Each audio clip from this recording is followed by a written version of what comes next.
What is a failure effect and why do we write it?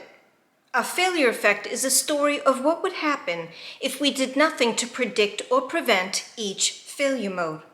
The purpose of writing a failure effect is so that we can properly assess the consequences of each failure mode. That's why it's so important that we write failure effects correctly. Writing failure effects is the fourth step in the RCM process, and failure effects are part of the failure modes and effects analysis, or the FMEA.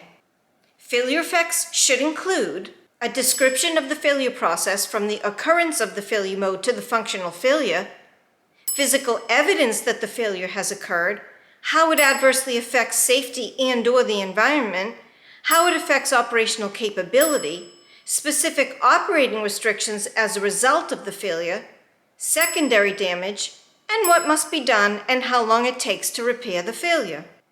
Remember, each failure effect is written assuming that we're not proactively managing each failure mode, and that's what makes reliability-centered maintenance a zero-based process.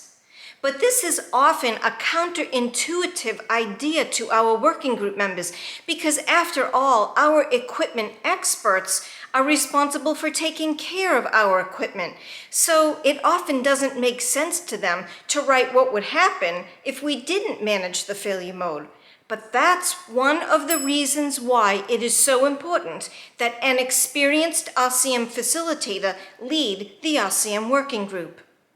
This zero-based approach to writing failure effects not only allows us to formulate safe and cost-effective proactive maintenance tasks and other actions, but it also gives us the chance to sanity check the current proactive maintenance and other actions that we might be currently doing for our equipment.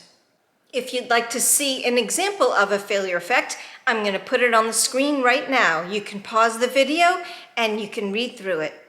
I'm Nancy Regan. Thank you for watching.